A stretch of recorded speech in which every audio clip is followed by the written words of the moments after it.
Hi friends, welcome to சந்திக்குட்டி channel. நம்ம சந்திக்குட்டி சேனல் மூலியமா எளிமையான முறையில் மஸ்கத் அல்வா எப்படி செய்யுதுன்ட்டு பார்க்கலாங்க. அதுக்கு ஒரு மிக்சிங் பவுல் ஒன்று எடுத்து வச்சுக்கிட்டேங்க. இப்போ வீட்டில் இருக்கிற ஏதாவது ஒரு கப்போ இல்லை டம்ளரோ மெஷர்மெண்ட் கப்போ எதான நீங்கள் எடுத்துக்கோங்க. நான் வந்து ஒரு கப் அளவுக்கு கோதுமை மாவு நல்லா சலிச்சிட்டு எடுத்து வச்சிருக்கேன். அதை இதோட சேர்த்து விட்டுக்கலாம். சேர்த்துட்டு இப்போ இதே கப்பால் 3 கப் அளவுக்கு தண்ணி சேர்த்துக்கலாங்க. ரொம்ப சாஃப்டா இருக்கும். கரெக்டா 3 கப் அளவுக்கு தண்ணி சேர்த்து நல்லா மிக்ஸ் பண்ணி விட்டுக்கலாம்.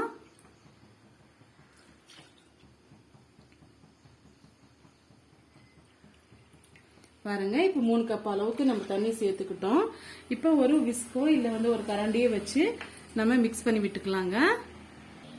நான் விஸ்க் தான் பயன்படுத்திக்கிறேங்க. ஏன்னா இது போல நம்ம மிக்ஸ் பண்ணும் போது கட்டிகள் இல்லாம நல்லா கரைஞ்சி வரும். சின்ன கட்டிகள் கூட இல்லாம இது போல நல்லா மிக்ஸ் பண்ணி விட்டுக்குங்க. இந்த அளவுக்கு மிக்ஸ் பண்ணி விட்ட பிறகு மூடி போட்டு 1 மணி நேரம் நம்ம அப்படியே விட்டுடலாங்க. பாருங்க, இந்த அளவுக்கு நம்ம மிக்ஸ் பண்ணி விட்டுக்கிட்டோம்.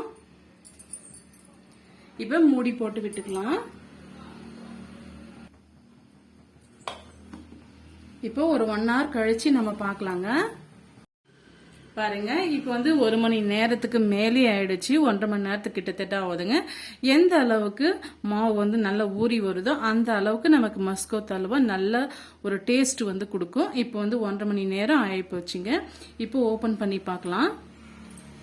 பாருங்க, இப்போ இந்த எக்ஸ்ட்ரா இருக்கு இல்லைங்களா தண்ணி, அதை மட்டும் நம்ம வடிகட்டி எடுத்துக்கலாம். லேசா இது போல ஒரு கரண்டியை வச்சு வடிகட்டி எடுத்துக்குங்க.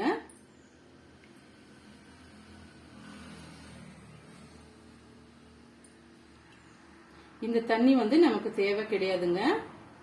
எந்த அளவுக்கு நீங்க வடிகட்டி எடுத்துக்கிறீங்களோ அந்த அளவுக்கு எடுத்துக்குங்க. நல்லா அழுத்தம் கொடுக்காம இது போல லேசா எடுத்து விட்டீங்களா அந்த தண்ணி வரைக்கும் எக்ஸ்ட்ரா வந்துடும்.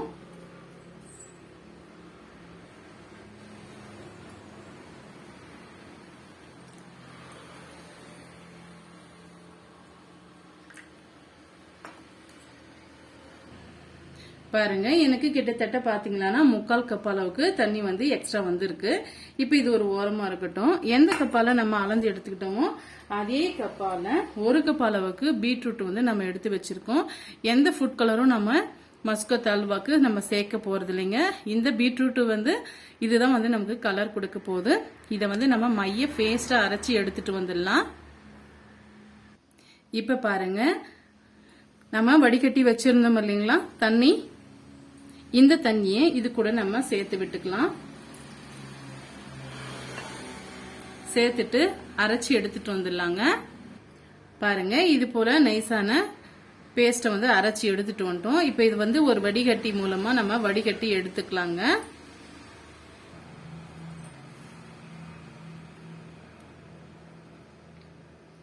பாருங்க, இது போல ஒரு வடிகட்டி மூலமா நம்ம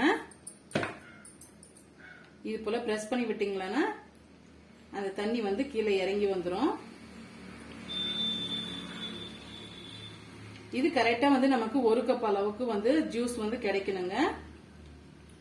திரும்பவுமே இன்னொரு டைம் நம்ம போட்டு அரைச்சி எடுத்துட்டு வந்துடலாம். கொஞ்சம் கூட இந்த சக்கை இருக்க கூடாதுங்க. அந்த அளவுக்கு நம்ம அரைச்சி எடுத்துக்கணும்.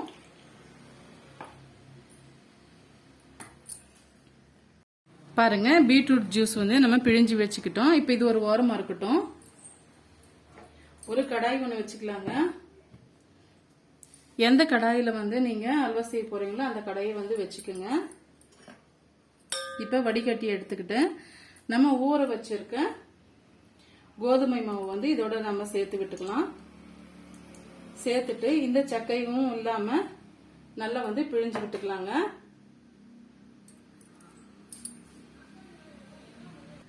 இப்போ ஒரு ஸ்பூனை பயன்படுத்திக்கிட்டு இது போல நீங்க செய்து விட்டீங்களா அந்த ஜூஸ் எல்லாம் நமக்கு நல்லா வடிகட்டி வரும். எக்ஸ்ட்ரா இருக்கிற இந்த மாவு நமக்கு வேண்டாங்க, நம்ம எடுத்து வச்சுக்கலாம்.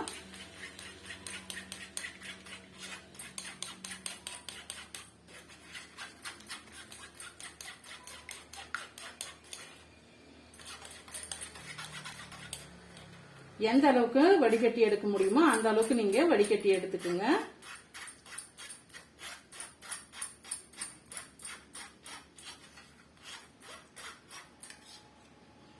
பாருங்க, இப்ப இந்த சக்கனை வந்து நமக்கு தேவை கிடையாது. எல்லா மாவும் இதே போல நம்ம வடிகட்டி எடுத்துக்கலாங்க. பாருங்க, எல்லா கோதுமை மாவும் நம்ம வடிகட்டி எடுத்துக்கிட்டோம். திரும்பவுமே வந்து நம்ம அதே வடிகட்டியை பயன்படுத்தி அந்த பீட்ரூட் ஜூஸை வந்து இதோட சேர்த்து விட்டுக்கலாம். பாருங்க, நம்ம வடிகட்டி எடுத்திருந்தாலுமே இவ்வளவு சக்கை வந்து நமக்கு இருக்கு. இந்த சக்கை பகுதி வந்து நமக்கு தேவையில்லைங்க. இப்ப ஸ்டவ்ல வச்சுக்கலாம். ஸ்டவ் ஆன் பண்ணிக்கலாங்க.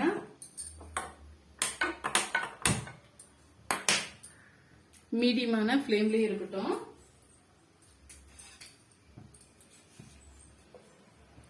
நல்லா வந்து இது போல மிக்ஸ் பண்ணி விட்டுக்கலாங்க. இடைவிடாத மிக்ஸ் பண்ணிட்டே இருக்கணும்.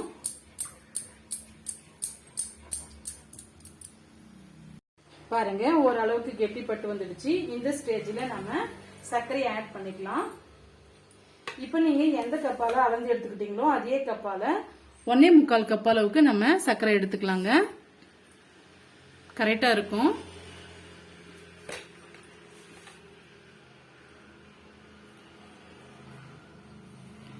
சர்க்கரை சேர்த்துட்டு இது இலகி வர வரைக்கும் நம்ம நல்லா வந்து மிக்ஸ் பண்ணி விட்டுக்கலாங்க.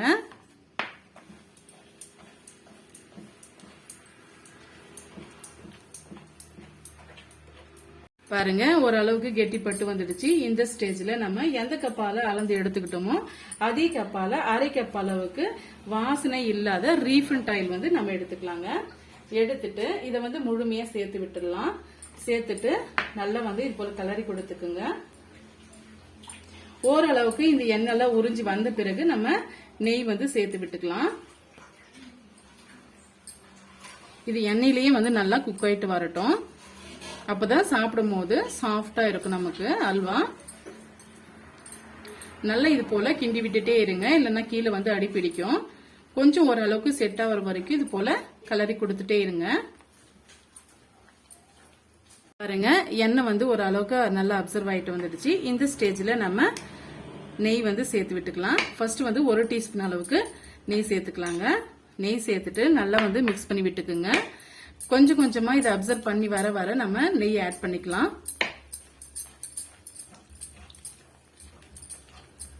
பாருங்க, ஓரளவுக்கு நல்லா அப்சர்வ் ஆயிட்டு வந்துடுச்சு.